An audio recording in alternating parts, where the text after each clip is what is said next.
Bati naman po natin ang bawat isa ng Merry Christmas. Okay po, naging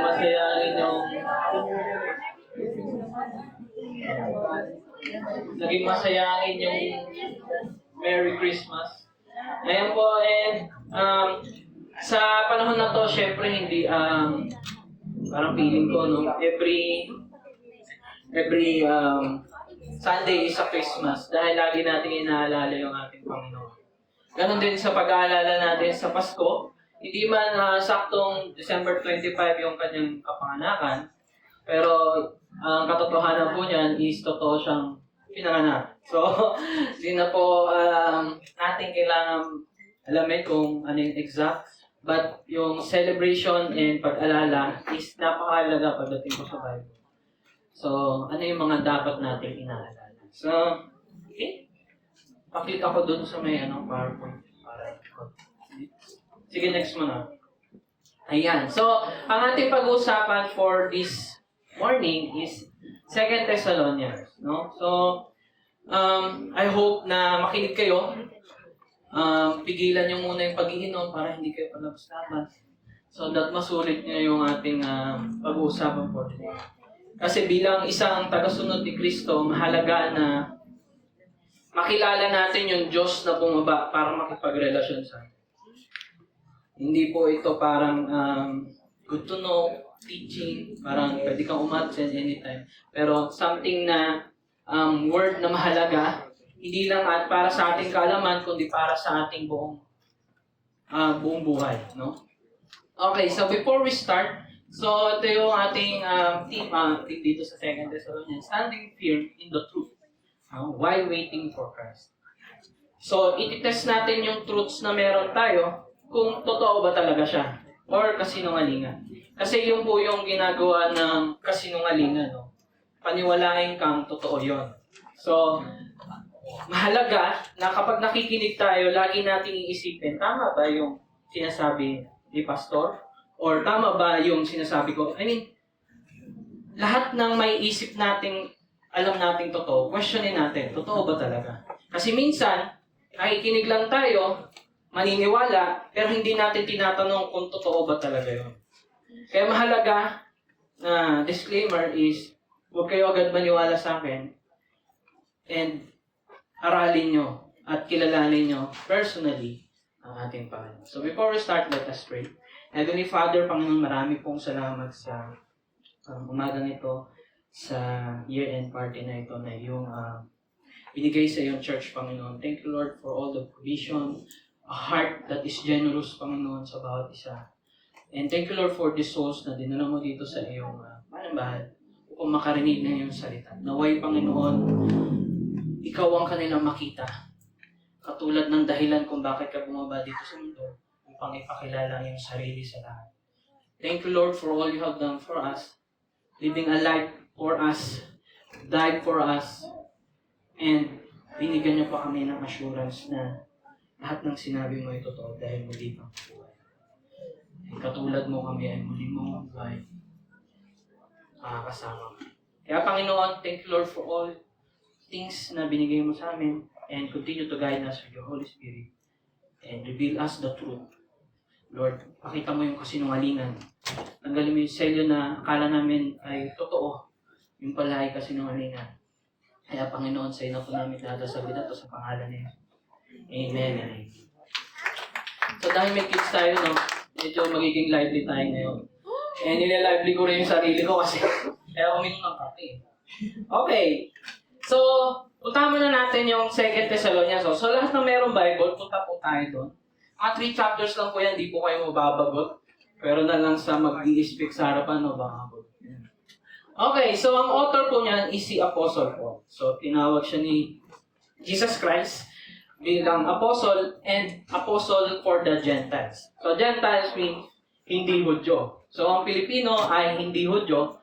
So, yung message ni Paul is karamihan ay para sa ating lahat. No?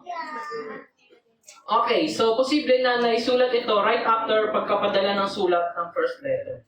Kumbaga nung nag-chat ka ng long message sa someone, then pinalo up mo ng another message. So, yun yung Second Thessalonians.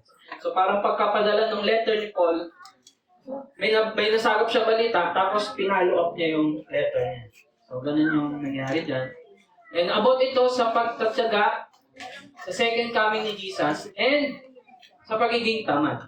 No, knowing na, so previously, no, nalaman natin, napakasipag ng mga Thessalonians. Talagang nag-share sila, 2 weeks pa lang silang sinishare ni Paul. Sinishare na nila yung sinishare ni Paul. Pero may mga tamad. So, bakit ganon? Yun ang ating titingnan. Then, summary lang ng chapter 1, which is napag-usapan ni Nanay Queenie last week. So, una sa lahat, mag-greet muna si Paul. Then, sabi niya sa verse 2, grace to you and peace from God. So, dito muna tayo mag-focus saglit, no? So, yung grasya, ibig sabihin, binigay ng Diyos yung hindi mo deserve. Yung hindi mo pinaghirapan. Yung hindi mo dapat makuha. Pero binigay sa'yo. Then, ang peace is something na once na maniwala ka sa grasya na yun, or ni-receive mo yung grasya na yun, there is peace. No? Kapag naka-receive ka ng regalo, and there is peace, mapupuno yung puso mo ng pasasalamat. No? So, laging magkasama to sa tuwing magsusulat si Paul, yung grace and peace. Kung sa tingin mo, so ito na yung application part natin. So sa tingin mo, parang walang kapayapaan, baka kasi hindi natin hinahanap yung grasya ng Panginoon. Hindi natin laging inaalala, hindi natin hinahanap ang Panginoon. That's why, grace will, susunod yung peace when we receive the grace of God. So sabi niya, grace means God giving us what we do not deserve. So tatlo yan. Yung judgment, something that we deserve. Mercy, hindi binigay yung deserve mo, hindi binigay yung deserve mo. And grace is binigay sa'yo yung hindi mo deserve. So, hindi ko na, So, peace is the result of receiving that grace. Then, sa pangalawang point ni Paul, so chapter 1, verse 3 to 4, growing. So, kinomend niya, or pinasalamat niya sa Panginoon na yung faith ng church ng Thessalonians ay nag-grow and yung love nila is increasing. So, pinapasalamatan ko ang Panginoon dahil ang church natin nag-grow. Amen?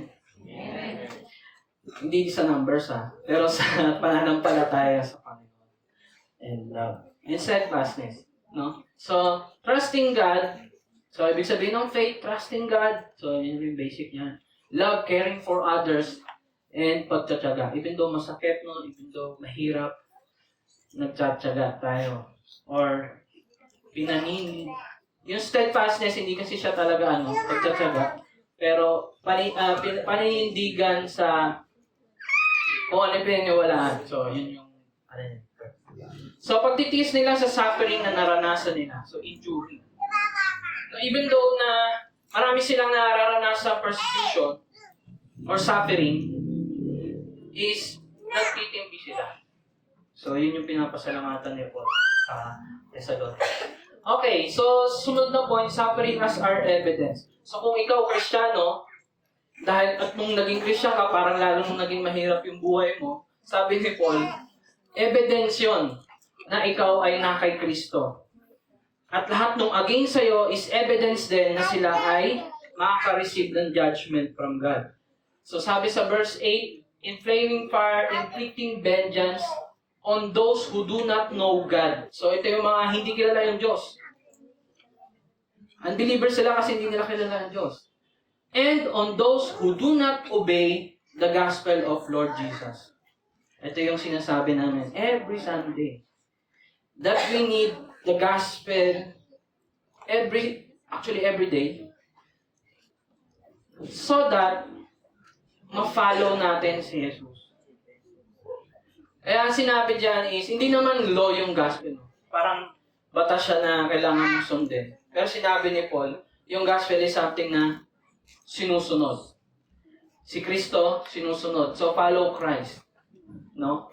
So, that's why, if ito yung nais ni Paul, if ito yung mangyayari sa mga taong hindi naniniwala sa Panginoon, dapat po tayo mag-focus sa grasya ng Panginoon. Hindi sa kung ano yung dapat natin gawin. Katulad nga na sinabi ko, kapag na-receive natin yung gospel, saka lang susunod yung lahat ng dapat natin. No? Okay. So, baka marami na sasabi. Na yung nagdudulot nito sa kanila ay magkakaroon ng punishment at kaligtasan naman sa persecuted. So, ito yung isa sa mga na-gets ko ngayon, nitong week is, yung gospel, grasya siya para sa tatanggap. And judgment siya para sa mga tatanggap. Kaya that's why, yung John 3:16 is bad news para sa unbeliever, yung hindi maniniwala doon, dahil they will still perish because they don't believe in the Son of God. So, we can say, na judge yung tao kapag hindi sila naniniwala sa Panginoon. Kasi yun naman talaga yung epekto pag hindi sila naniniwala sa Panginoon. No? Ayan, sabi so last verses ng chapter 1, so we keep on praying for you. No? Asking our God to enable you to live a life worthy of His call. Minsan, pinipilit natin sarili nating umangkop dun sa nais ng Panginoon. Pero kailanman hindi man natin naisip na pinag-pray mo ba? Ito yung kasalanan ng tao. Kasalanan ng tao na siya yung gumawa ng sarili niyang paraan para sa ikaliligtas niya. Kaya that's why madalas hindi tayo madasalin kasi tayo yung gumagawa natin. Katulad ng paggagawa ng paraan ni Adam and Eve na maghanap ng fig leaves para takpan yung sarili nila. Imbis na mag-rely sa Panginoon. Ganun po nagagawa ng kasalanan. Ilalayo po tayo na mag-rely sa Panginoon. So, may He give you the power to accomplish all the good things your faith prompts you to. So, kapag may nais ka, di ba may pananampalataya ka, Lord, gusto ko itong gawin para sa'yo. Hindi mo yun magagawa sa sarili mo lang. Ang sabi dyan, may God gave you the power na magawa yung gusto mo para sa Kanya. So, miski yung bagay na gusto mo para sa Panginoon, siya rin yung magpo-provide, magbibigay sa'yo ng power to do that. And that is grace. That's why, gospel and grace must be preached every Sunday. No? So that, lahat tayo, magawa natin yung sinasabi ni Paul na yung gusto kong gawin, di ko magawa. At yung ayaw kong gawin, nagagawa ko. Mababaliktad natin yung once na nag-rely tayo sa Panginoon. Once na nag-rely tayo sa grasya ng Panginoon. Then the name of our Lord Jesus will be honored because of the way you live. And then kapag nabigay niya yung power, yung honor, mababalik sa Panginoon at hindi sa atin. This is all made possible because of the grace of our God and Lord Jesus. So, intro pa lang yun. Dahil ka na sinabi, intro pa lang yun. So, dinikdik ko na agad kayo ng grasya. No? Naisisonin na kayo ng grasya. So, lahat ay provided ni Lord para magawa ang kabutihan na hindi natin magawa. So, kapag to the point na nag-isip ka na, Lord, kapag sinabi mo na, ito gagawin ko, nagre-rely ka sa sarili mo, hindi sa Panginoon. So, always according to the grace of our God. Yeah. So, ito yung quote ko para sa inyo, kung di nagreklamo sa suffering si Jesus, no? Para sa ating kaligtasan, nanaisin natin hindi na magreklamo. Minsan kaya tayo pala reklamo kasi hindi natin maalala na hindi nagreklamo yung Panginoon.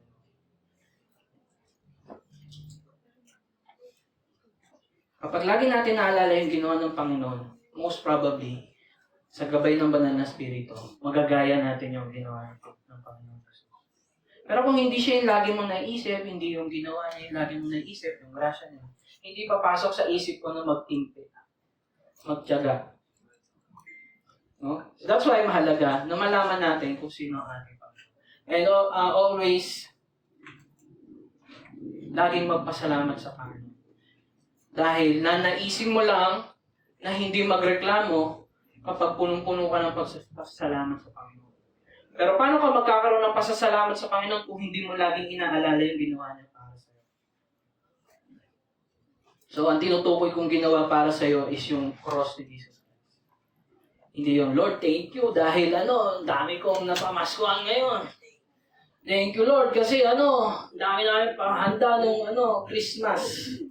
Kung nakatingin tayo sa mga physical na bagay, hindi siya magiging, paano ma-apply sa buhay mo yung mga gano'n?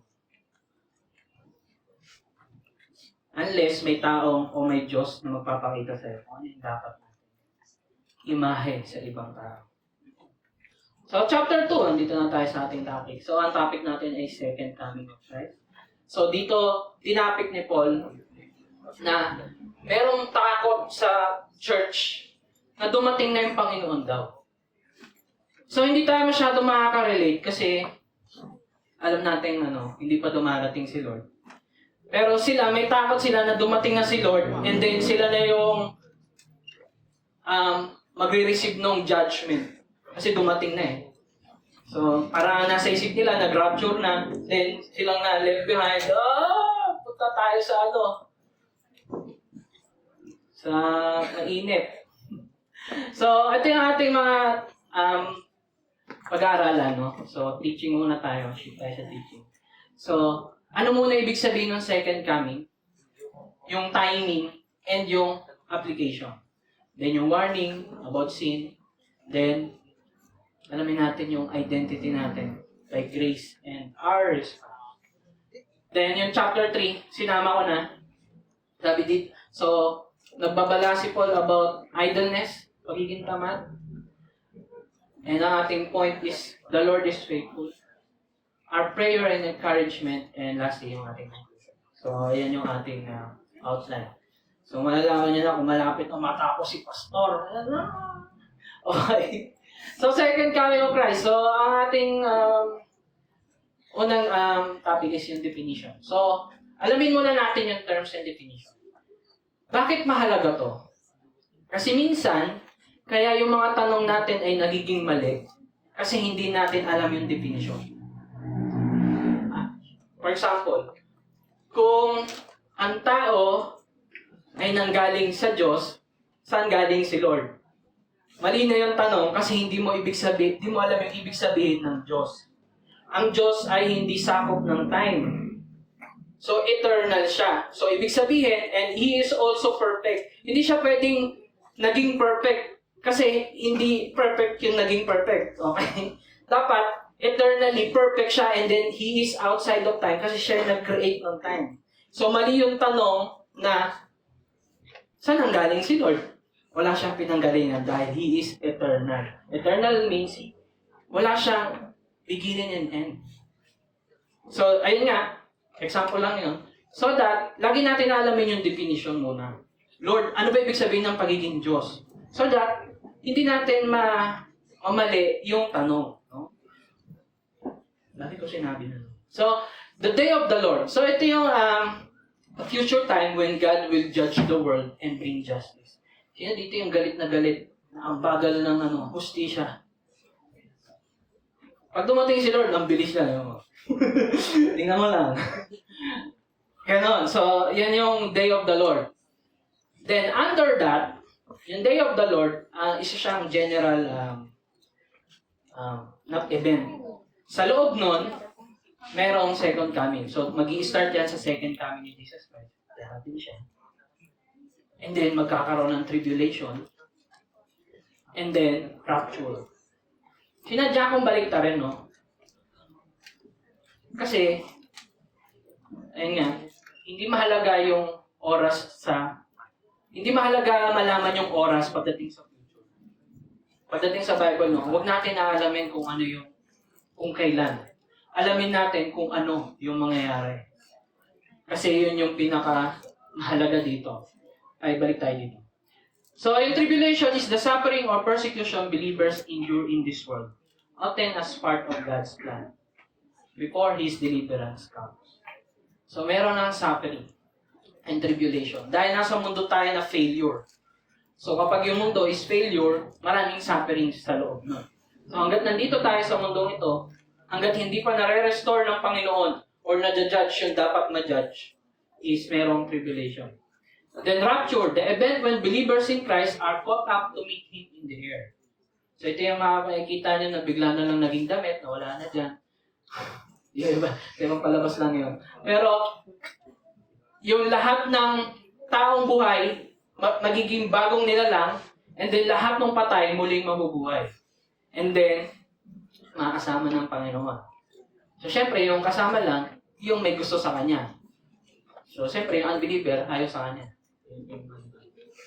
So, yung rapture means, hindi nyo tumahalan sa Bible, kasi Latin word siya, nanggaling siya sa Latin word, na ibig sabihin ay caught up. Dinala, or kinuha, pataas. So, ganun. Okay. So, ito yung ginawa kong So, kapag gusto nyong picturean, kasi meron tayong tatlong tribulation na pinag-aaralan sa future, no? Merong pre-tribulation, may mid, and may post. Kapag pinicturean nyo yan, may kita nyo, lahat supported ng verses. Ngayon, kung may tatanong sa akin, Kuya, so saan ka naniniwala dyan? Naniniwala ako dyan sa tatlong. Kasi lahat supported ng verses. Supported ng Bible. Bakit? Hindi ko naman kayo, pipilitin kung ano yung gusto nyong paniwalaan dito. No. Pero bago ko explain, ano muna yung pre-tribulation, mid, tsaka post.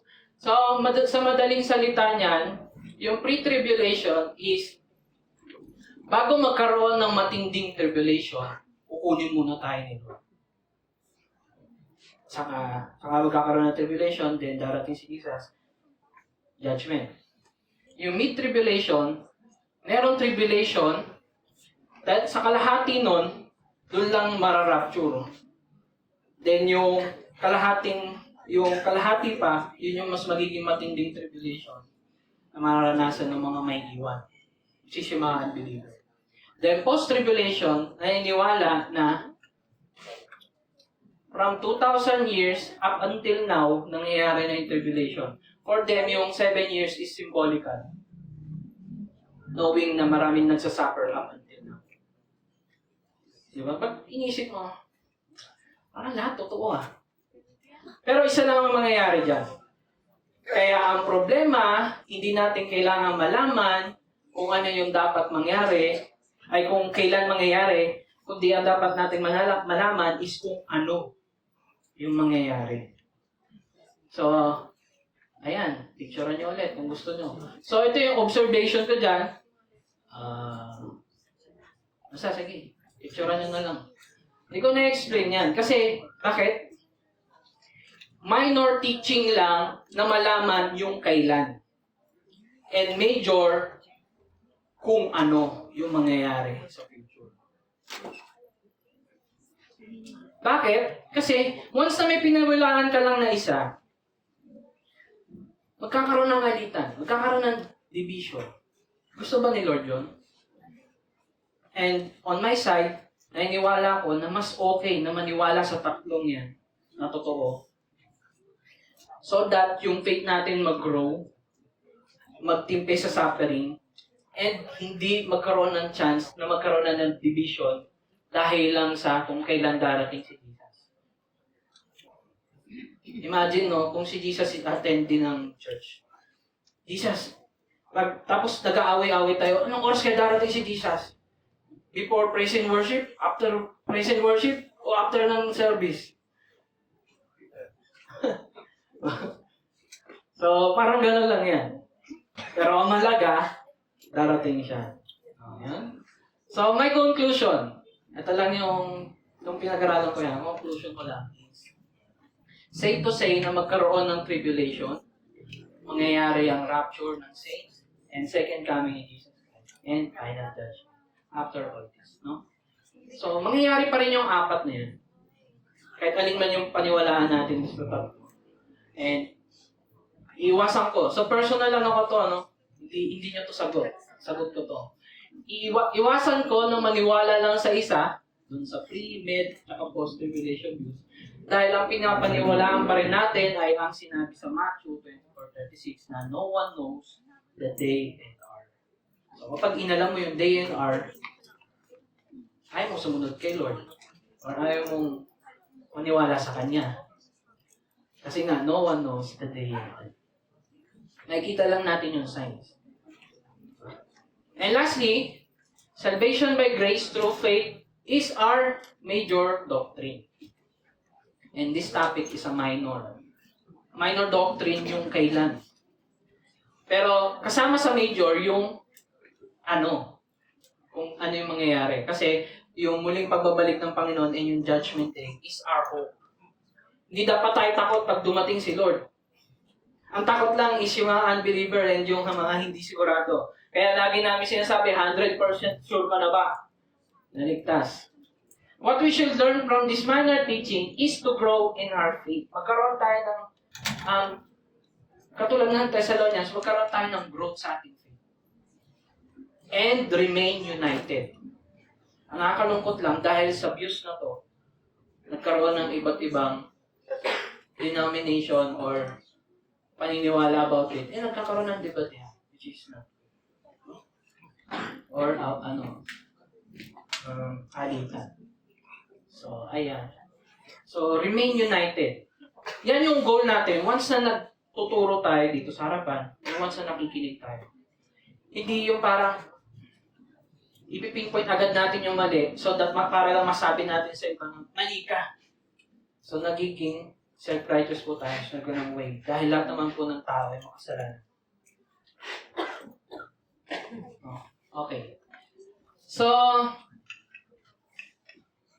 ready na ba kayo magbasa? Magbabasahin ko kayo eh. Okay. Tinagalog ko na para hindi mahirap. Baka may mabulol pa. Mga Englishero dyan. Okay, so, basahin na. Sige, ako muna. Babasahin ko muna yung verse 1 and 2. Sabi ni Paul, gusto ko naman sabihin sa inyo ang tungkol sa pagdating ng Panginoon natin si Jesus Christ, at pag-gather niya sa atin para makasama natin. So, yun yung hope natin. Na muli siyang darating and i-gather niya yung mga sa Kanya. No? Nakikiusap kami sa inyo, mga kapatid. Huwag sana kayong malito agad o maguluhan sa mga balitang dumating na daw ang araw ng pagdating ng Panginoon. Huwag kayong maniwala kahit sabihin pa ng iba na nagpahayag kami, nag-preach, o may sinulat kami tungkol doon. So, huwag kayong maniniwala kahit sinabi ng tao na, ay sabi ni Peter, ay sabi ni Paul, ay sabi ni Jesus. Busy nga si Jesus, sinabi niya, no one knows the hour, or even the sun. Diba? Kung hindi alam ni Jesus, ikaw pa kaya. Pero may iba pang views to.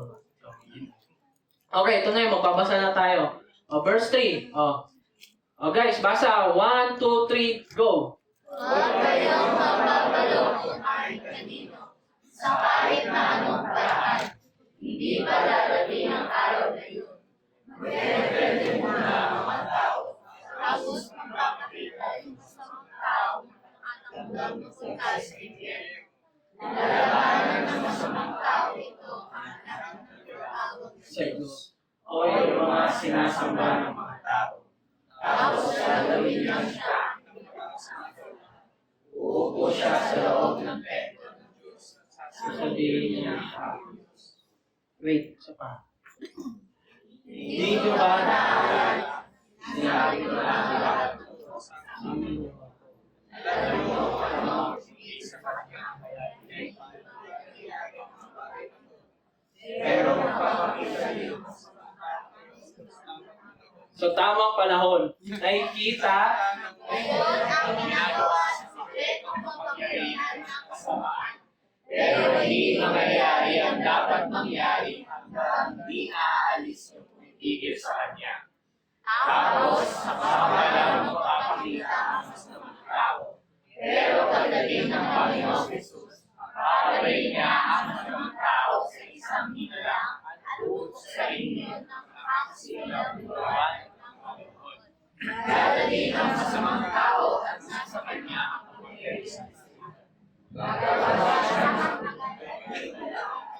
believe. Okay. Gagawin niya ang lahat ng samang pagluloko sa mga taong mapapahama. O, konti na lang. Sila ay mapapahama kasi hindi nila tinanggap at minahal ang katotohanan na pwedeng maligtas sa kanila. Ayan. Sana nagising kayo, no? Kasi sinamarize ko naman. So, verse 3, sinabi doon, before Christ's return, there will be rebellion or turning away from God. So, yun yung mangyayari. And the man of lawlessness will appear. So, ito yung sinasabi sa 1 John na Antichrist.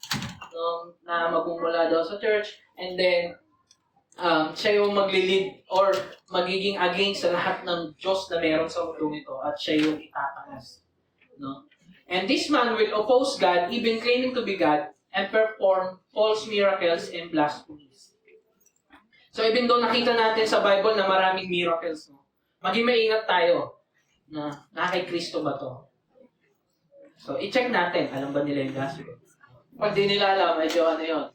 Questionable agad.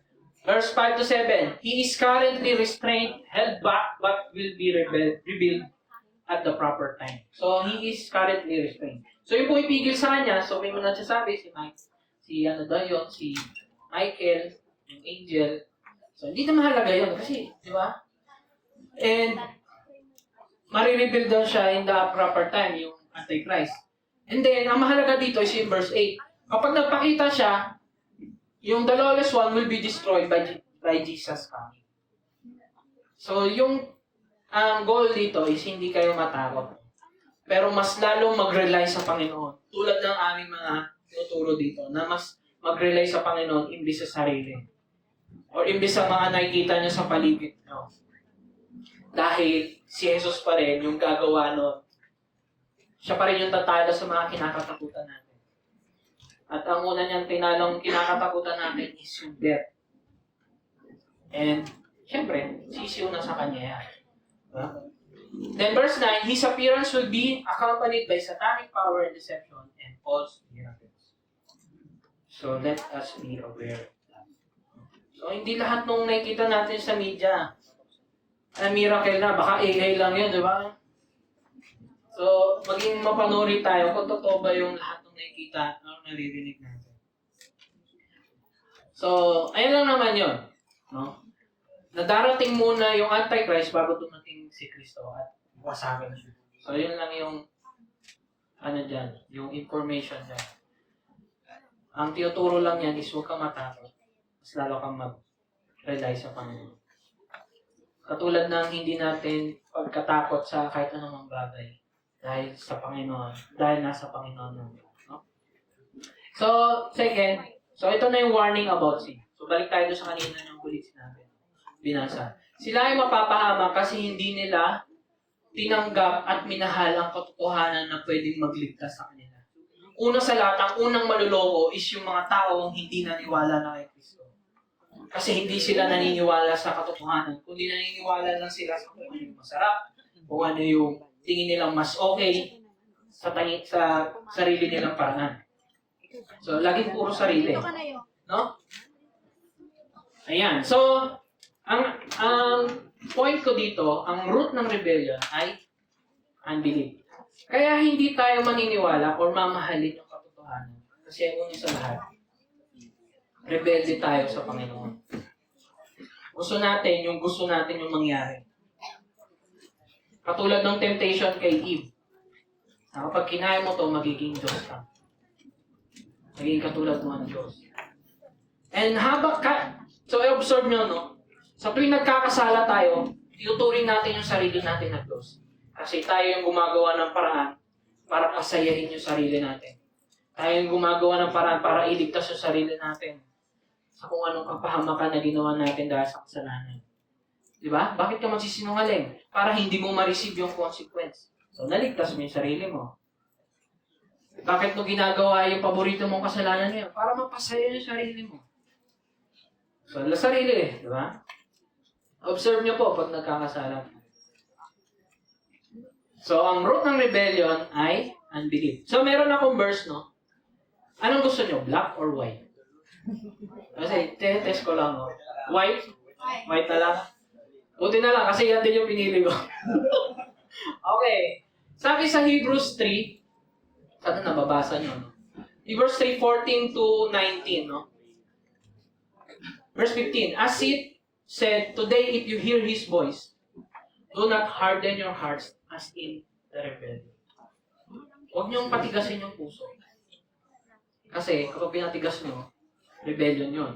Sabi niya dito, sa Old Testament to, for who were those who heard and yet rebelled? Even though narinig na nila, nakita nila yung miracles ni Lord, rebelde pa rin sila. Was it not all those who left Egypt led by Moses? And with whom has provoked for 40 years? Was it not with those who sinned? So, kapag rebelde ka sa Panginoon, syempre, gagawin mo yung ayaw ng Diyos. And yung ayaw ng Diyos ay kasalanan. Then, whose body fell in wilderness, and to whom did He swear that they would not enter His rest, but to those who were disobedient. So ito ang hindi disobedience ang problema. Kaya nagkasala si Eve. Ang problema, so we see that they were unable to enter because of unbelief. Bakit sila nag-disobey kay Lord? Bakit nila kinain yung knowledge of good and fruit of the knowledge of good and evil?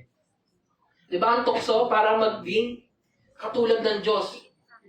Mas naniwala sila doon kaysa sa kapag kinain nila yun, mamamatay sila. Mas naniwala sila doon na ibindoctrinate sila sa imahe ng Diyos, mas naniwala sila sa kasinungalingan. So kapag naniwala ka sa kasinungalingan, unbelief sa Diyos na nag-utos na huwag mong kainin. Sa Diyos na dapat hindi mo yan ginagawa, pero ginawa mo pa rin. Mas naniwala tayo sa ating mga sarili. Yun po ay unbelief. Observe nyo po. Kapag gumagawa tayo ng kasalanan, ang kasinungalingan na pinaniniwala natin is pasayahin yung ating mga sarili. Imbis na yung Diyos yung magbibigay ng saya sa atin. So, ang root ng rebellion ay unbelief. No? So, unbelief ay maniwala sa sarili, magtiwala sa sarili. So, yan yung isa. Pangalawa, paggawa sa sariling paraan. So, lagi ko nang sinasabi yan. Then, maniwala sa kasinungalingan. So, mamaya, i-expound natin yung kasinungalingan. Then, verse 11 to 12. Diba kanina 10, 11 na. Kaya hinayaan ng Diyos. Kaya ayaw mo maniwala, hahayaan ka ngayon ng Diyos. Kasi hindi tayo pipilitin ng Diyos na mahalin mo siya. Kaya that's why, katulad nga ng pag-usapan namin kahapon, hindi tayo niligtas immediately ng Panginoon. Ligtas ka na. Kasi kapag ganon, pinilit ka niya na mapunta sa Kanya. Pero ang ginawa niya para maligtas tayo, pinakita niya yung pagmamahal niya, and then ngayon, anong respond natin? So, hindi pamimilit yon, kundi pag-respond kung maniniwala ka ba sa ginawa niya o hindi. Kung hindi ka maniwala, hayaan ka niya. Kasi hindi ka niya pipilitin. Diba? Sa pagmamahalo ng pamimilit. Kung sinasabi yan, baka naririndi na si Raymond. So, namaloko sila ng kasinungalingan para maniwala sila sa di totoo. At dahil dyan, parurusahan ang lahat ng ayaw maniwala sa katotohanan. Pero tuwang-tuwa sa kasalanan. Ayan. So, yan yung mangyayari. Once na naniwala ka sa kasinungalingan, susunod na rebelde, corruption. Yan yung corruption, magiging pamumuhay na, magiging culture na. So, ayan. Okay? So, may dalawang kaibahan ang believer at sa unbeliever. Hindi ito yung parang mas okay ka sa hindi okay. Ito talaga yung pinagkaiba nila. Ang unbeliever ay masayang gumagawa ng kasalanan. Ngayon, isipin mo, nung nagkasala ka ba, masaya ka ba?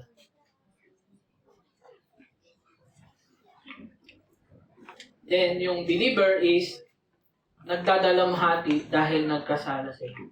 Remember yung kwento ni Jesus sa tax collector? Nagdadalamhati siya dahil makasalanan siya sa harapan ng Diyos. Unbeliever is masayang gumagawa ng kasalanan, dalawa lang yan, dahil hindi niya alam na kasalanan yung ginagawa niya, or alam niya talaga na kasalanan yun. Pero ginawa niya pa rin. That's why yung Pariseo na nag-comment sa kanya, feeling niya matuwid siya. Kasi hindi niya alam, makasalanan siya. Masaya siya sa ginagawa niya na, tax collector ka lang. Ako, laging nasa church. Nagigitara. Ha? Sample lang yan. Yung mga guitarist natin dyan talagang brain. Okay. So, warning about the sin of flesh, no? So, ito na yung warning natin. Ito, lang yan. So, lumabas na siya. So, sensuality. Ano ibig sabihin nun? Masyado kang nagpapadala sa gusto mo. So, diyan papasok yung premarital adultery and homosexuality. Bakit kasalanan to? Kasi, kahit hindi design ng Panginoon na magkaroon ng sexual relationship ng hindi pa kasal, ginawa mo pa rin. Kasi ang nais ng Diyos, sa kasal yun mangyari. So, anong nangyayari? Lord, ayoko nung tamang panahon mo. Ang gusto ko yung ngayon. So, anong nangyayari? Gusto mo na naman yung nangyayari. Then, kapag naniwala ka sa lie, isa sa pamuhay mo na siya. Ginawa ko ng taglish, no? Kapag naniwala ka sa lie, isa sa pamuhay. O, di ba right? Okay? Adultery. Sa una, tingin-tingin lang yan eh. Then, sasabihin mo sa sarili mo, hindi naman kasalanan, wala naman akong sinasaktan tao. Naniwala ka na naman sa lie. Sinapamuhay. So, unti-unti na yon hanggang sa makurap na yung puso mo, then gawin mo na siya step by step. Unang step, okay pa. Isa pang step, okay pa. Hanggang sa, hindi ka na makakabalik. Homosexuality, marami nang nagsasabi, wala, hindi naman nakalagay sa Ten Commandments yan. O, tama naman. Pero ang problema, hindi sila naniniwala na lalaki sila, hindi sila naniniwala na ginawa silang babae, at ang gusto nila, ako ito. So, naniniwala sa lie, sinapamuhay. So, ang pinaka-problema dito is yung 8th commandment na imbis na hindi lang siya parang kasinungalingan na galing sa bibig. Ang nangyayari na yung kasinungalingan, hindi na sa bibig nakikita na sa aksyon. So that's why, yung sensuality is kasalanan. Dahil ang gusto mo lang ay yung mapasaya yung sarili mo at hindi yung nais ng Diyos para sa iyo. No? Sige. About murder and abortion. Sabi ni Jesus, kapag nagalit ka, para ka na rin nag-commit ng murder. So, bakit ka nagagalit? Kasi minsan nakikita mo na mas matuwid ka kaysa dun sa nagkasala, kaya ka nagagalit. Even though, sabi ng Panginoon, lahat tayo makasalanan. Kaya lagi namin sinasabi na lahat tayo makasalanan para pagdating sa tao, hindi mo sila minamaliit. Kasi, ganun lang kayo. Alam mo kapatid, parehas lang tayo. Pero dahil sa Panginoong Hesus, may pag-asa ako kahit makasalanan. Di ba? Nakikita nyo? Kapag pantay yung tingin natin sa bawat isa na lahat tayo makasalanan sa harapan ng Diyos, madaling mag-share na ang Diyos ang pag-asa lang natin. Madaling magtimpi ng galit. Hindi ako magagalit dito kasi si Jesus di nagalit sa akin eh. Ibis na yung Diyos sa akin, binuhos yung galit niya, kay Jesus binuhos eh. So ako rin, hindi ko rin ibubuhos sa Kanya. Nakikita niyo po kung gaano kahalaga yung grasya, ang maalala. Nagagamit natin siya everyday. Hindi lang siya, pampalubag-loob. Kaiyak na naman yung preaching. Hindi ganon. Binabago po nito yung ating mga puso. No? And abortion, di ba? Sabi nila, gawin nila yung abortion para sa healthcare nila. Kasi pag nanganak, may chance mamatay. So, anong nangyayari? Yung gusto na naman nila, yung nasusunod, di ba? Imbis na yung purpose ng panganak, gawin nila, hindi nila ginagawa. Alam nyo ba, against si Satan sa baby? Kasi ang pangako sa Genesis 3:15, from her seed, you will crush your head. So, galit si Satan sa lahat ng baby. So, kung ang tao naging civilized na, wala nang masyadong murder, sige, sa abortion tayo punta. Kung saan, libo-libo ang namamatay.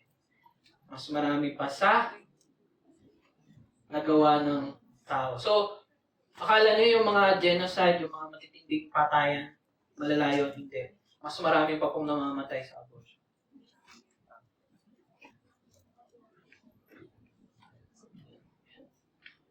Then, last, deception and delusion.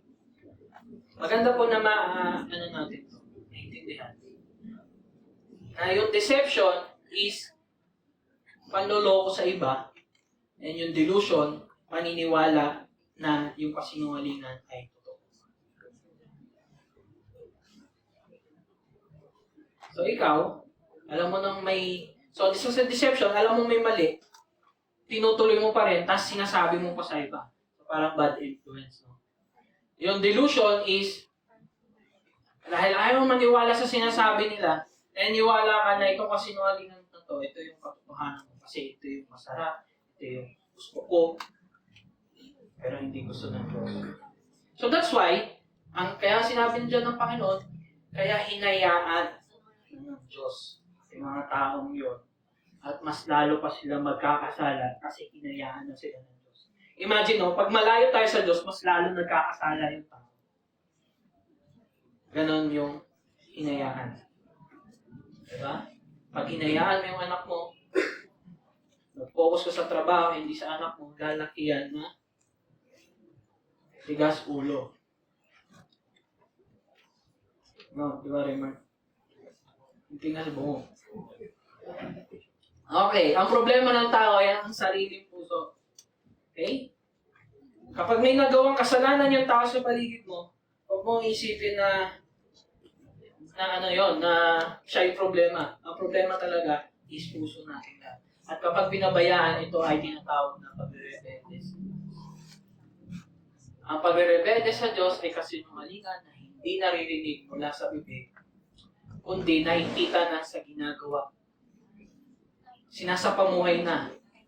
Kasinungalingan na hindi alam na kasinungalingan. Kaya huwag po tayo puro oo lang. Questionin po natin, talaga ba?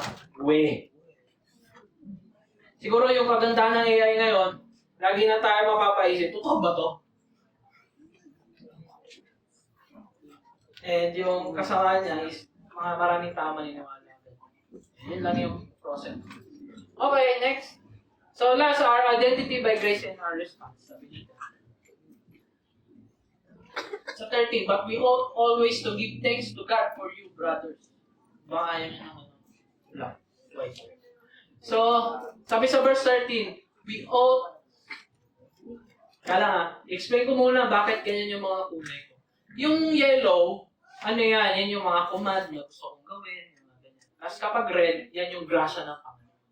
Kapag green, yan yung mga kasalanan, kasamaan ng tao. So, yan yung lagi ko tingnan. So, that kapag binuksan ko yung Bible, grasya ng Panginoon, red. Sabi dyan, ginawa ni Paul, I always give thanks to God for you brothers. Because God chose you. Ito yung grasya ng Panginoon. As the first fruits to be saved through sanctification by the Spirit. Wala tayo dyan. And belief in truth. Wala tayong paniniwalaan kung walang truth. So, huwag po kayo maniwala na dahil sa paniniwala niyo, ligtas kayo. Dahil sa katotohanan, kaya tayo maliligtas, hindi sa paniniwala natin. Okay? To this, He called you through our gospel. Paano nyo malalaman na tinawag kayo ng Diyos bilang anak niya kung hindi namin laging ipipreach yung God? Kung hindi natin ipipreach sa loob ng mga bahay natin? paano nyo rin masishare sa ibang tao kung hindi nyo lagi rin naririnig. Kaya mahalaga. So that you may obtain the glory of our Lord Jesus Christ. So then, brothers, stand firm and hold to the traditions that you were taught by us, either by our spoken word or by our lips. Diyan muna tayo. Kasi magpo-focus muna tayo sa 15. Sabi niya dyan, stand firm, hold to the traditions. So, may mga gumagamit ng verse na to na dapat hindi lang tayo sa Bible maniwala kundi sa tradition. Ngayon, ang problem is, paano kung yung tradition against na sa sinasabi ng Bible? So, anong paniniwalaan natin ngayon? Ang tinuturo po namin dito is, meron po tayong pinaniwalaan kumpara sa iba, at yun ay ang sola scriptura. Kumaga, sabi dyan, scripture alone. The belief that the Bible alone is the ultimate authority for faith and practice. So, bakit kami confident na gospel yung dapat i-preach dito? Kasi sabi ng Bible. Bakit yung mga sinasabi namin ganun? Kasi sabi ng Bible. Above church, tradition, or human teachings. So, kapag naniwala kayo sa scripture lang, lahat ng iba pang, kapag sinursya yung 5 solas, lahat ng yun magiging totoo. Yung by faith alone, by Christ alone, by God the glory alone, and scripture alone. So, yun lang yung pinaniwala natin. Sabi dito 2 Timothy, all scripture is breathed, grace yan breathed out by God, and profitable for teaching, for reproof, for correction, and for training in righteousness, that the man of God may be complete, equipped for every good work. Kung hindi po tayo palabasa, anong good work ang lalabas natin? Anong prutas yung lalabas natin? No? Okay. So, balik tayo dito. Yung our identity by Christ. Diba, kanina nabasa natin, we are next. And di natin pinapaguran, di natin deserve, pero binigay. Chosen to be saved. Pinili ka para maligtas. So, lahat ng ipapakita ko dito, maniniwala ka ba o hindi? So, yun na lang yung calling sa inyo ng Panginoon. Maniniwala ka ba o hindi? Sanctified by the Spirit. Ano ibig sabihin yan? Banal ka na. Even though kanina nakapaggawa ka ng kasalanan. Dahil naniniwala kay Kristo, banal ka na. Believe in the truth. Sinabi ko na yan. Bagal ng remote. Called you through the gospel. And lastly, sa verse 16, obtain the glory of Jesus and connects, love us. May delay. Ba't nagde-delay? Yeah.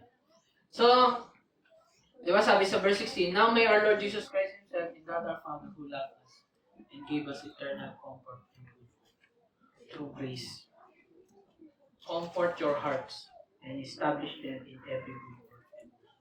Napansin niyo po, kailangan maranasan muna natin yung grasya ng eternal comfort bago natin ma-comfort yung ibang tao o yung miskin sarili. No? Establish muna yan. So, we must first know that we are eternally comforted before we can comfort others and engage in good works and share God's good.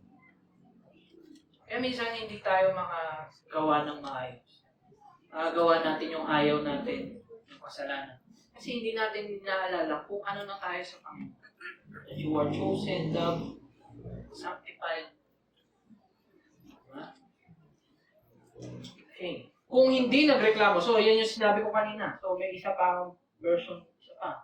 Kung nakapagtiis sa suffering si Jesus para sa ating kaligtasan, nanaisin din natin magtiis para sa iba.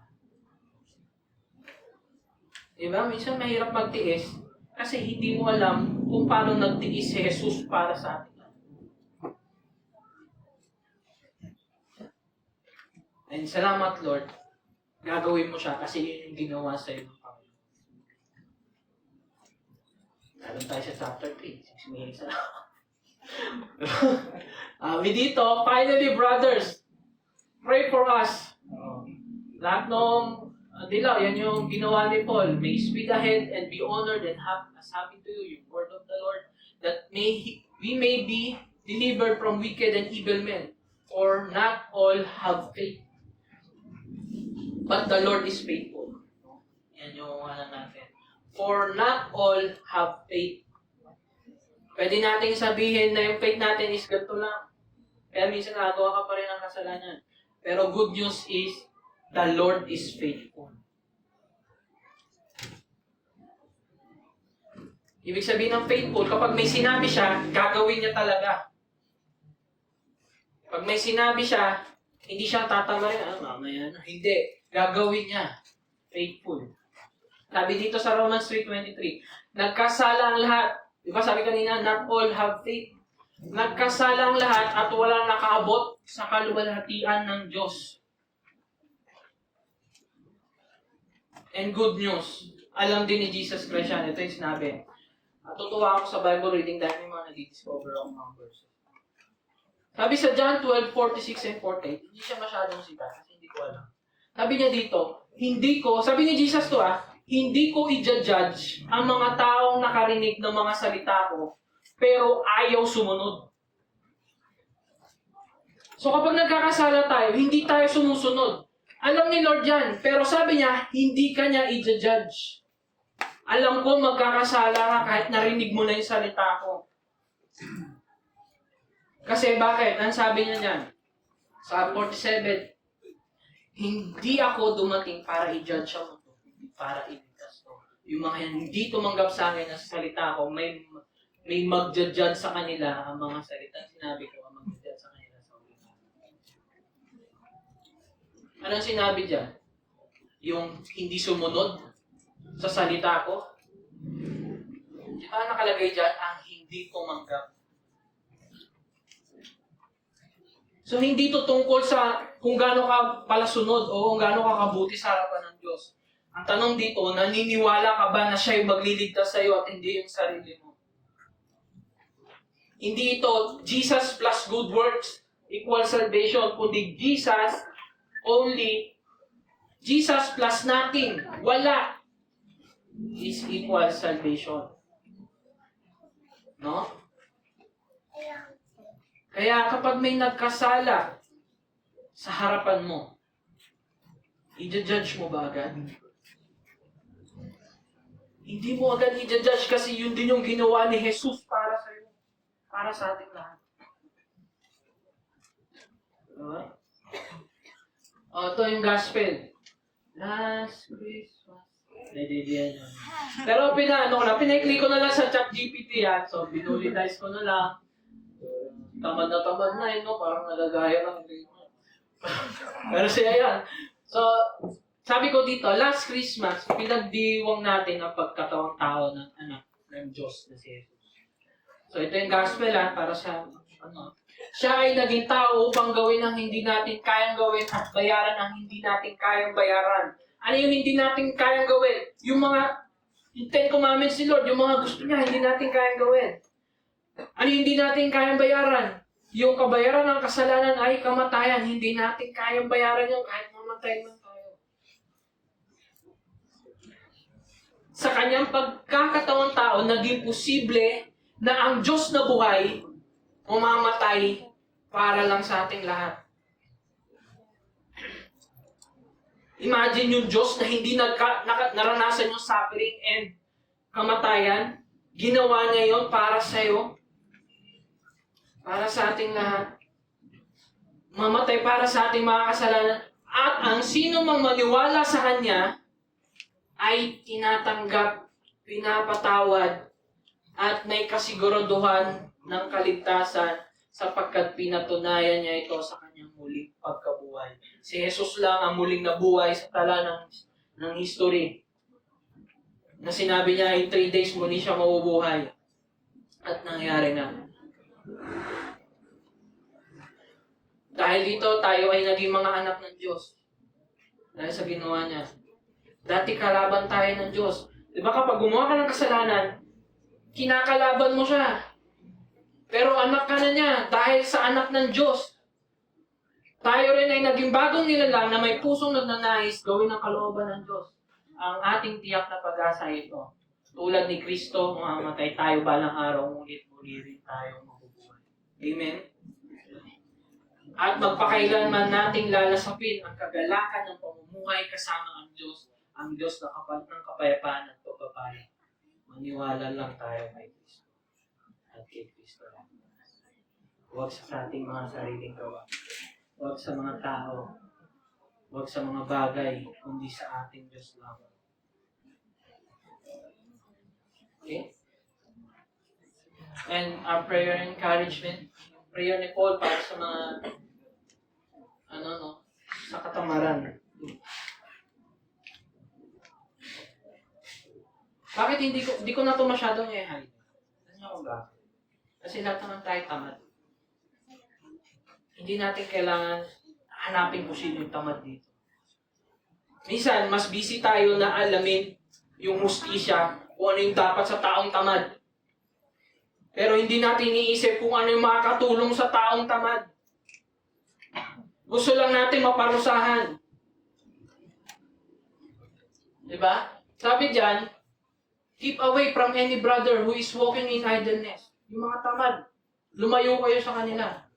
Baka kasi magaya nyo. Not according with the tradition you receive from us. For you yourselves know how you ought to imitate us because we were not idle when we were with you. So mga pastors, para hindi maging tamad yung mga congregation, huwag din tayo maging tamad. Kasi sino yung imitate nila? Siyempre yung lagi nilang nakikita. So that's why maging maingat din tayo kung sino yung lagi natin tinitignan sa social media. Kasi yun yung magagaya mo. May imitate mo. Nor did we eat anyone's bread without paying for it. So nagtatrabaho sila dyan.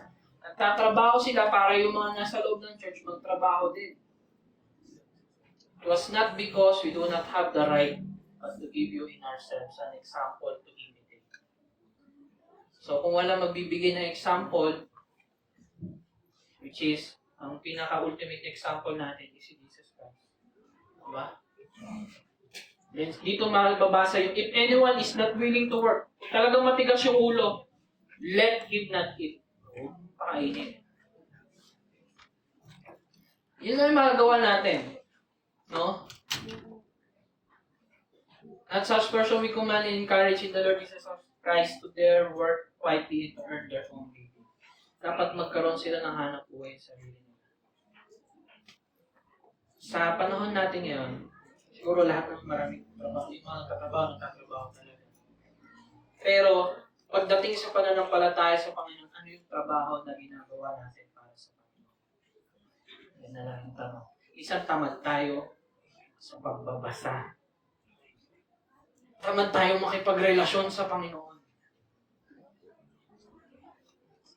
Kasi baka hindi nyo kasi laging inaalala kung gaano tayo kamahal ng Diyos at kung paano niya tayo hinahal. Ganon ako.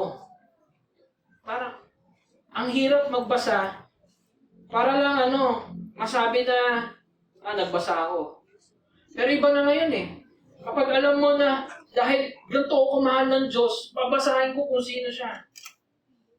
Yun yung motivation ko para basahin kung sino siya, kilalanin kung sino siya. Kasi tatama rin po talaga tayo kung ang nasa isip mo is, katapos ko magbasa, ito gagawin ko. Ito gagawin ko mamaya. Ito gagawin ko mamaya pagkatapos ko magbasa. Tatama rin po tayo.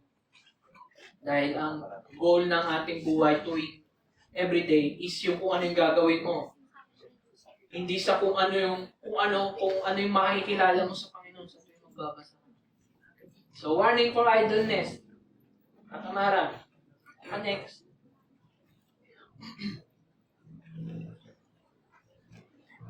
Kung merong tamad, wag na natin silang tularan o magkumparahan. Di ba minsan kapag may tamad dyan sa video, parang gusto nito ulit kumukulan natin. Huwag na natin ikumpara. Minsan, ito yan kapag may nakita kang tamad, it's either galit ka, tamad yun. Kasi ikaw, nakikita mo yung sarili mo, hindi tamad. Or, dahil gusto mo rin yung ginagawa niya, nakigaya ka rin. So, dalawa lang lagi yan. Next.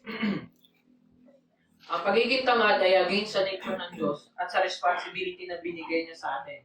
Bilang maging workers, si Adam tinawag para mag-work, and ang babae tinawag para suportahan yung nag-work. So kung tamad po tayo dyan, mahirap po na magaya ang imahe ng Diyos. Nagiging against tayo. Nagiging nakasarili na naman tayo. Last. Katamaran ng unang tanda ng sexuality or pagre-rebelde. Diba kapag tamad ka, kung ano-ano yung naiisip mo na pwede mong gawin. Parang si King David, imbis na nasa gera siya, nandun siya sa balkonahe, nagmumuni-muni. Eh, naispatan niya yung kasalanan. Ganun po tayo. Kapag wala po tayong ginagawa, ang lagi natin may ispatan is kasalanan.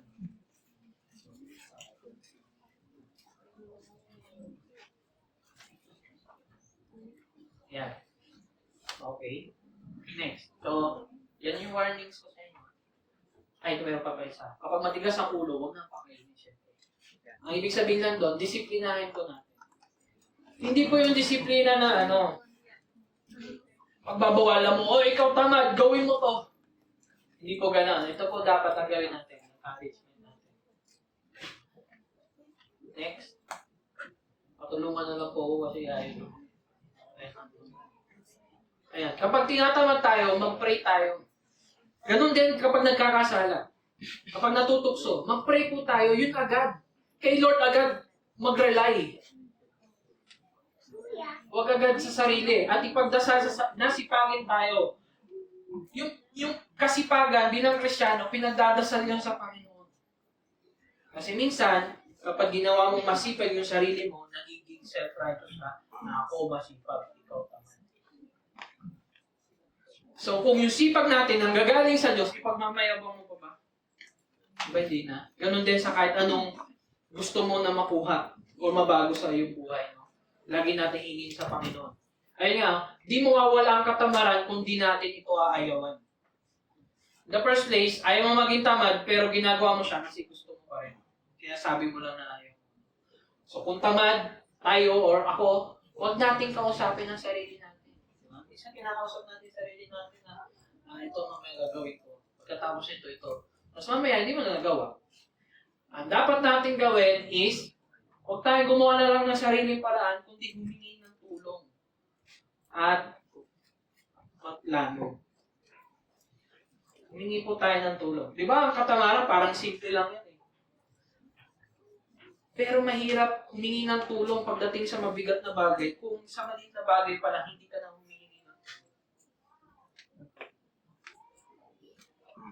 Then, next, ang pagiging masipag ay tulad din ng halamang inaalagaan at dinidiligan. Yes, kailangan may gawin tayo. Pero, tayo ang gumagawa, pero si Lord ang nagpapalaki. Tayo nagdidilig ng halaman, pero hindi tayo nagpapalaki nun, si Lord. Hindi natin pinilit na lumaki yung halaman or yung mga anak natin.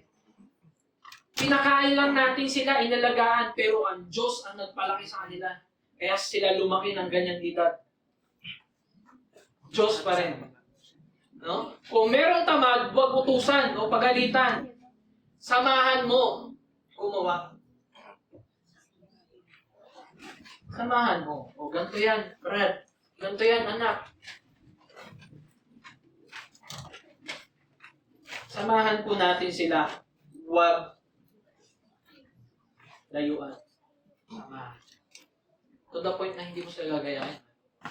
And then sabi ni Paul, sa 13:15, as for your brothers, do not grow weary in doing good. Kung ikaw yung masipag, huwag kang mapagod doon sa mga tamad. Kasi sumuko ka na. If anyone does not obey what we say in this letter, take note of that person. Take note ka sa akin. And have nothing to do with him that he may be ashamed. Ito yung dyan. Do not regard him as an enemy. Isa kasi, kaya natin hindi matulungan yung isang tao kasi tinuturing natin silang kaaway. But warn him as a brother. Ito encouragement ko. Para sa mga hindi tamad, kung hindi tayo sinukuan ni Jesus, huwag din natin sukuan tulungan ng mga tao hirap sumunod. Kasi yun din yung ginawa ni Jesus sa atin. Nakikita nyo yung grasya at yung example na binibigay ko sa atin. Hindi ito yung parang pinipilit ka. O, sundin mo to. Hindi, kundi binibigyan ka ng example. And thank you, Lord. Diba? Para sa mga tamad naman, kung hindi naging tamad si Jesus para gawin yung hindi natin kayang gawin upang tayo maligtas, tayo rin hindi magiging tamad para sa iyo. Kung laging nasa isipan natin si Jesus, panigurado, yung imahe niya, yung laging nakikita sa iyo. Diba? Kung laging imaheng nakikita mo is yung sumasayaw sa TikTok, sumasayaw ka rin. Diba? Ganon din kapag yung laging imaheng nakikita mo sa iyong isipan ay ang Panginoon, yung ginagawa niya, yung gagawin mo rin. Sabi sa Matthew 24, ito yung utang na verse ko nung sabi ni Jesus, you shall love the Lord your God. Sinamarize niya yung 10 Commandments. With all your heart and with all your soul and with all your mind. This is the great and first commandment, and second is like it, you shall love your neighbor as yourself. Ito yung kinaibahan sa Old Testament. Gawin mo to dahil utos ng Diyos. Pero may bagong commandment ang Panginoon. Sabi niya sa John 13:34-35, a new commandment I gave to you, that you love one another just I have loved you. Binigay na ng Panginoon yung example. That's why yung mga quote na binibigay ko is parang puro sample. Kung ano yung ginawa ng Panginoon. Dahil dapat muna natin makita kung paano tayo minahal para makapagmahal tayo. Kung sa Panginoon nang gagaling yung love, paano natin yun may papakita kung hindi natin kinukuha sa source? By this, all people will know that you are my disciples if you have love for one another. Yan yung kagandahan ng gospel. Then, bumalik ako dito. Sabi niya dyan, and we have confidence in the Lord about you that you are doing and will do the things that we command. May the Lord direct your hearts to the love of God and to the steadfastness of grace. Yung prayer ni Paul, hindi yung inuutusan din. Kundi, laging sa Panginoon na yung puso natin mapuno ng pagmamahal at pagtitibig. Sa verse 1 and 5, we should pray when temptations and suffering. Kapag hindi po tayo nag-pray when temptation and suffering na, tayo po yung gumagawa ng paraan para makatakas doon. Pero kapag nag-pray tayo, every time na mayroong ganyan, nagre-relate tayo sa Panginoon. Niligtas tayo ni Jesus hindi na para makapunta sa magandang lugar, sa langit. Hindi yun yung goal. Kundi magkaroon ng relasyon sa Kanya bilang anak. Relasyon ang nais ng Panginoon sa atin. Hindi ito yung, I'm the way, the truth, and the life. No one comes to the langit. Hindi langit, hindi heaven, yung nakalagay doon. No one comes to the Father. Kung hindi yung Diyos ang habol mo sa Christianity at yung mga material things lang yung habol mo, hindi yung Diyos ang hanap mo, hindi relasyon ang gusto mo sa Panginoon, kundi kung ano lang yung makukuha mo sa Kanya. Ganon tayo pag nagkakasala. Kung ayaw ni Lord ng kasalanan, gugustuhin din natin umayaw sa kasalanan. Kung si Lord ayaw niya sa kasalanan, bilang anak niya, ayaw din natin. Kaya hindi ibig sabihin nito na magpatuloy lang kayo sa kasalanan. Di ba sabi ko kanina, banal ka pa rin kahit magkasala ka mamaya o hindi. Kasi lahat tayo nandito pa rin sa katawan na ito ng kasalanan. Pero hindi na tayo masaya. Kundi malungkot na tayo kapag nakagawa ng kasalanan at lagi natin dinudulog sa Panginoon. Lord, tulungan mo ako. Bilang anak niya, yun yung Di ba? Imagine, no? Kung tinanggal ni Lord yung kasalanan, lagi ba tayo mag-pray? Baka hindi na. Pero dahil sa makasalanan ng katawan na to, lagi pa rin tayo lumalapit sa Kanya. Kung ayaw na natin sa kasalanan, mas lalo tayong lumalapit sa Kanya through prayer, Bible reading.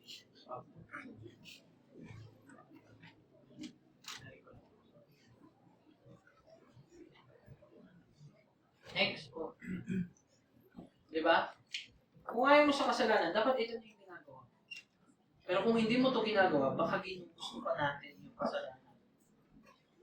Baka ginugusto pa rin natin mag-rebelde sa Panginoon. Kaya ayaw natin mag-pray, ayaw natin magbasa, ayaw natin malaman yung totoo. And conclusion, ito lang yung gusto ko lang ipahan sa inyo. Hindi yung second coming, hindi yung kung kailan. Kundi dapat ma-recognize natin yung sinful behavior natin. Kasi minsan, hindi natin dinidil yung kasalanan or pinagpipray sa Panginoon kasi hindi natin nakikita ang kasalanan. Dapat lagi natin nakakita agad yung joke ko. Sige. Recognize our sinful behavior. Turn away from sin every day and turn to God. Bakit? Kasi kapag hindi natin nakita yung kasalanan natin, doon lang tayo nakatingin. Doon lang tayo kasi hindi natin alam na kasalanan niya. Doon lang tayo. Pero kapag nakita mong kasalanan siya, turn away ka at haharap sa Panginoon. Ayun pa, isa. Baka kaya hindi tayo palabasa or nagpipray kasi tinitingnan natin yung akala natin hindi kasalanan. Kasalanan pala. So, evaluate po natin. Baka kasalanan yung alam mong hindi kasalanan. Turn away from sin. So, may verse akong binigay dyan. Sabi ko dyan. Ikaw na nga ate mag-next. Ayoko na mag-cellphone. Yeah. Hebrews 12:1. Therefore, since let us strip off every weight. Ayan. Let us strip off. Parang maduming basahan, damit. Every weight that slows us down. Parang costume ni Piccolo. Turn away sa kasalanan and turn to God. Yan yung tinatawag nating repentance. Turn away from sin every day. Turn to God. Tumatak talaga. Sige, Bible. Kasi bakit? Kapag akala natin kasi sa repentance, lalayo sa kasalanan, then ikaw na yung bahala sa sarili mo. Hindi po. Kapag lumayo ka sa kasalanan, syempre may isa kang pupuntahan. Hindi ang Panginoon. Ayan, sige next. Sabi dito, yan, especially the sin that so easily trips us up. Yung pumapatid sa'yo. And let us run with endurance the race God has set for us. Tanggalin natin. Ayawan natin. Kaya yung fasting, yung last time na sinasabi ko, nakakatulong siya. Kasi kapag sinasanay mo yung katawan mo na nagtitiis sa gutom, lahat ng temptation din, natututunan mo rin pagtiisan. So, fasting din. Okay, next. Sabi dyan, every day. Sabi sa Matthew 3:8, bear fruit in keeping with repentance. Bakit ko sinabi every day? Hindi ba araw-araw ang dilig? Hindi ba araw-araw? Di ba kapag ang halaman, laging niya dapat diligan para bumunga. Ang bata, para lumaki, dapat laging pakainin. Ganon din sa paglayo sa kasalanan. Dahil lagi tayo nasa mundong ito, lagi rin tayong liliko, haharap sa Panginoon. Kasi lagi, parang may spring, bumabalik sa kasalanan, pero dahil ayaw mo, humaharap ka sa Panginoon. Nasasayaw na naman ako. Okay, next. Turn to God. Gawin sa Hebrews 12. 2 to 3. Next. And then kapag ang titignan mo, si Lord. Look to Jesus. The founder and perfecter of our faith. Hindi dahil wala kang faith, kaya ka bumabalik sa kasalanan. Kailangan mo lang ng taga-perfect ng iyong faith. Ang faith ay sa Panginoong Jesus. Who for the joy was set before Him, endured the cross. Ito yung kasiyahan ng Panginoon nung nasa krus siya ng Kalbaryo. Despising the shame and is seated at the right hand of the throne of God. Consider Him who endured from sinners. Sabi niya dito, alalahanin niyo na nagtiis din siya. Kaya, so that you may not grow weary or faint-hearted. Para hindi tayo maging mahina pagdating sa kasalanan, alalahanin natin kung paano nagtiis ang Panginoon. Para magtitiis din tayo. Next, always be reminded who we are now. Our identity by grace. Sabi mo sa katabi mo, sino ka sa Panginoon? Ulit, sino ka sa Panginoon? Yan, hindi ka sino ka ng Panginoon. Sino ka sa Panginoon? Okay, next. Sabi niyo dito sa Hebrews 12, 4-7, 11. Hebrews 12 pa rin tayo, no? So kapag babalikan nyo to, Hebrews 12 lang. Tsaka 13. Mamaya yung 13. In your struggle against sin, you have not yet resisted to the point of shedding your blood. Dinudugo ka ba kapag nagtitimpi ka sa kasalanan? Hindi, di ba? Sabi ni Paul, hindi ka naman dumarating sa punto na dinudugo ka na sa kakatimpi mo. Akalayo mo sa kasalanan. Sabi ni Lord, nung writer ng Hebrew, it is for discipline that you have to endure. God is treating you as sons. Di ba? Minsan kapag nagkakasala tayo, parang feeling natin, layo ko sa Diyos. Hindi po. Ang Diyos, tinuturing tayong anak once na maniwala kayo sa Kanya. For the moment, all discipline seems painful rather than pleasant. Masakit po talaga yan. Mahirap lumayo. Lalo na kapag lechon, ang hirap, di ba? May lechon mo tayo. But later, it yields the peaceful fruit of righteousness. That's why, every day, kasi fruit siya, kailangan alagaan. Kailangan mamunga. Alagaan sa gabay ng banal na Espiritu. And that's why yung fruit ng Holy Spirit is love hanggang self-control. To those who have been trained by Him. So, training po. Diba sa training, hindi lang isang beses ka magti-train, kundi inuulit-ulit mo yung kailangan mong gawin.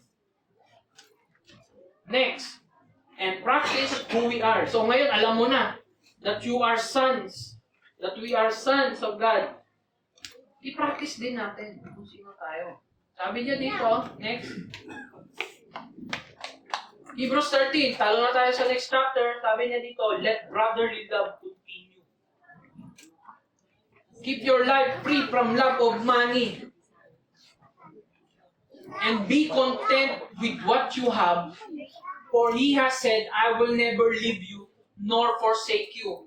Imagine, para hindi mo mahalin yung pera, alalahanin mo lang na hindi ka iniwan ng Diyos. Anong connect?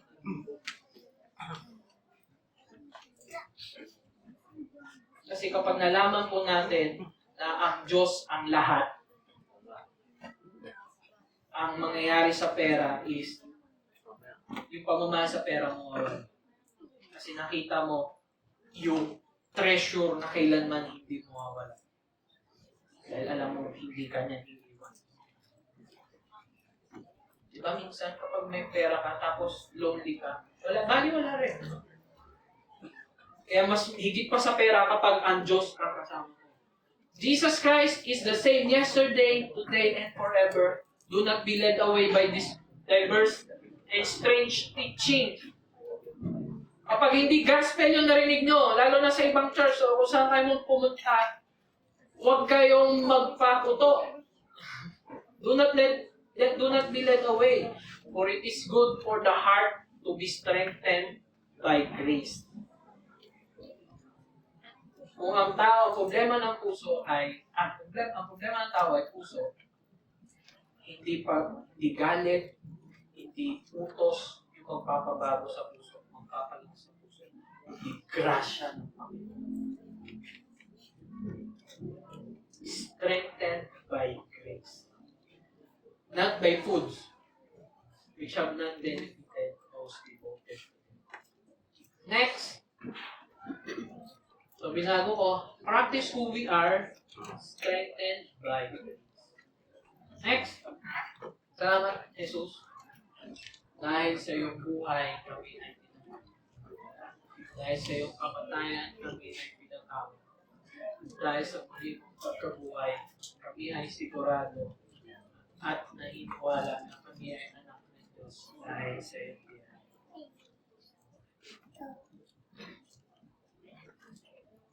Sige nga, next one. Kaya sa darating na 2016, hindi po ako tapak. 2026 pala. Palyado na naman yung joke ko. Kaya sa darating na 16, 2016, 2026, hindi tayo. Bakit kasi lagi ko naalala yun? Kasi parang last time, lagi tinatanong mo, kailan ako graduate? 2026, hindi tayo magbabago para magbago. Bakit ka pupunta sa church? Para magbago, hindi po gano'n. Ang sabi dyan, next, ang sabi ko dyan, kundi na naisin na nating magbago dahil binago na tayo ng Panginoon. Binago ka na, ginawa ka ng anak ng Diyos. Ang gagawin mo na lang is tignan yung susunod mo para ma-apply mo yung pagiging anak ng Diyos. Next. Kailangan lang nating malaman kung sino tayo kay Lord para lagi tayong magpapasalamat. Yan po yung kampanya ko. Sige, next. Tingin ko ito na yung last. Ito yung magiging benediction natin mamaya. Ito yung last verses ni Paul sa 2 Thessalonians. And gusto ko siyang gamitin mamaya sa benediction. But always be reminded, as I call it, na ang purpose ng church, na ang purpose ng kahit sino mang sumusunod sa Panginoon, ay ikakita ang ginawa ni Jesus at kung sino siya sa ating buhay.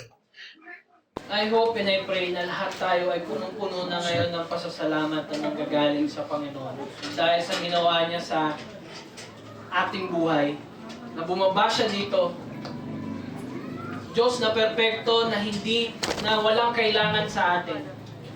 Diyos na walang kailangan sa atin. And kaya siya bumaba dito para ipakilala ang sarili niya.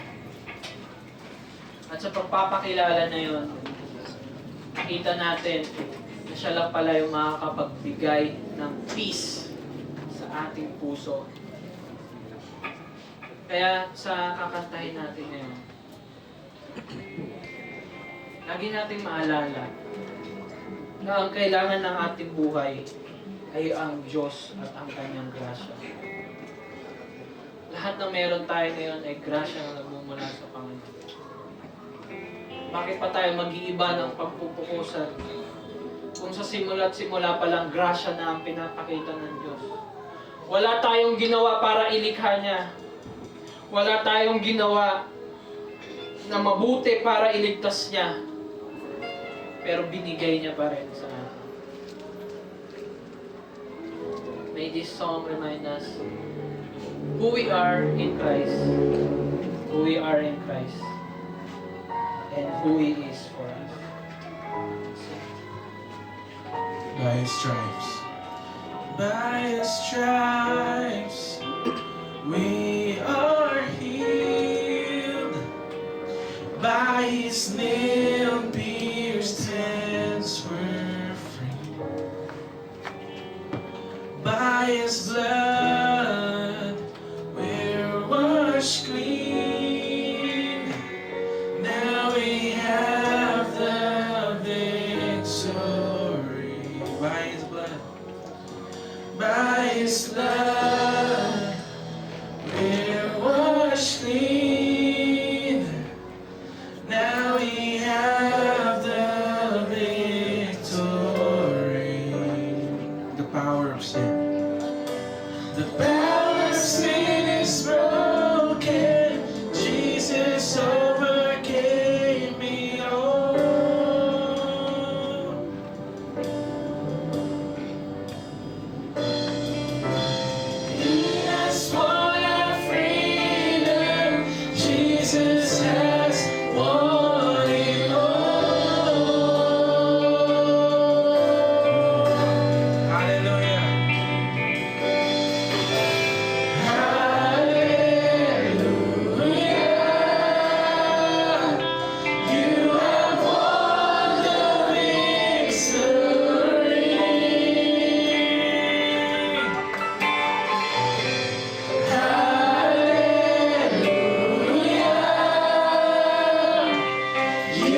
pa-flash nga ulit nung verse ko kanina.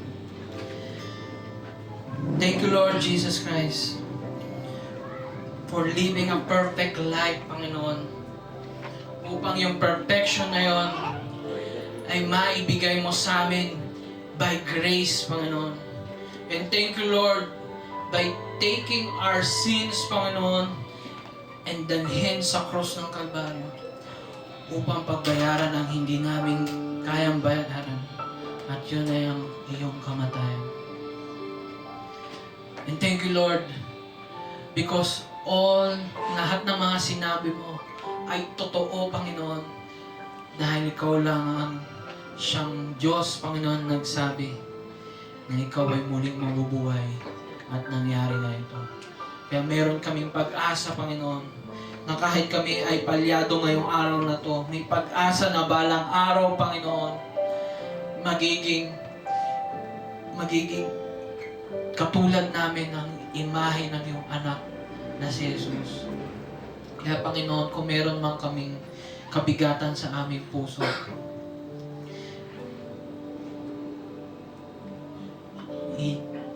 i-lead mo ang aming mga puso na ibigay lahat sa iyo ng aming mga pasanin.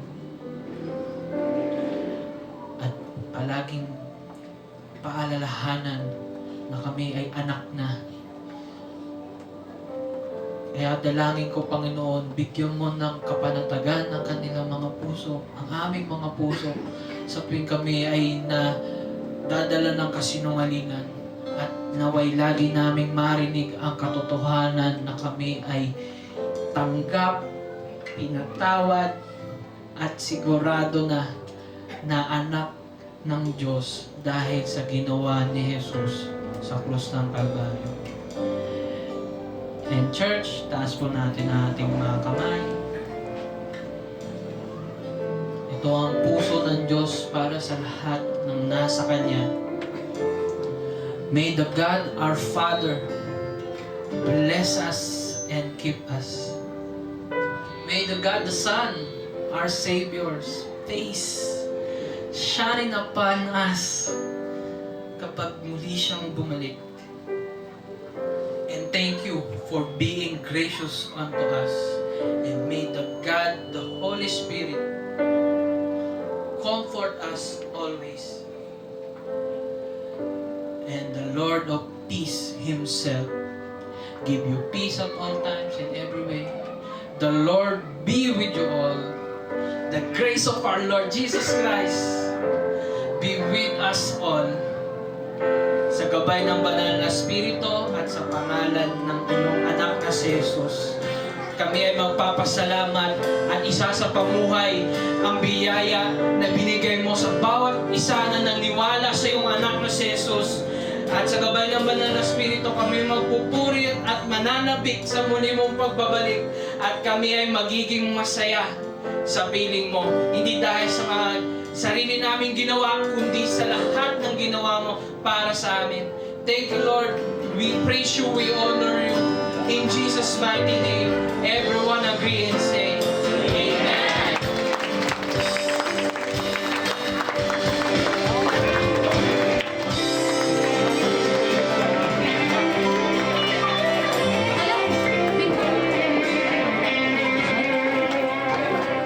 Sige po, patuloy po nating purihin ang ating Panginoon. Hindi pa po tayo tapos? Sige po. Parang nagugutom na po ba tayong lahat? Medyo. Pero, busog naman tayo sa salita ng Panginoon. Amen? Amen. Let's go, church.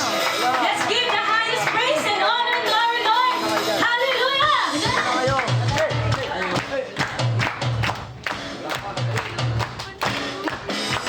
Kayo po ba ay nananabik ng makasama ang ating Panginoon? Amen! Hallelujah!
sasabihin, Jesus, ikaw ang Diyos. Hallelujah!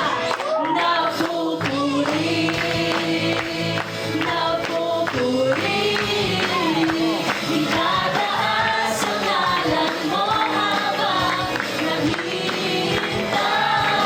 Napupuri, napupuri, nananabig sa'yo pag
Sapagkat lahat ng ginawa mo sa amin, Panginoon, ay lubos kami nagpapasalamat, Lord. Wala nung ginawa mo, Panginoon, sa krus ng Kalbaryo, Panginoon, ay labis-labis, Panginoon, ang aming pasasalamat. Sapagkat kami, Panginoon, ay iyong iniligtas sa kamatayan. At ikaw ang sumalo, Panginoon, ang aming kasalanan. At patuloy kami magpapasalamat, Panginoon, sa lahat ng biyayang pinagkaloob mo sa bawat isa, Panginoon. Lord, patuloy, Panginoon, na kumilos ka sa aming mga buhay at ikaw lang siyang makita, Panginoon. At patuloy kami susunod sa iyo, Panginoon. Patuloy, Panginoon, ipaalala mo sa amin yung ginawa mo sa krus ng Kalbaryo, Panginoon. At patuloy, Panginoon, na i-remind ang bawat isa, Panginoon, kung paano mo kami minahal sa krus ng Kalbaryo. Hallelujah, Jesus. Patuloy namin, Panginoon, na itataas ang iyong pangalan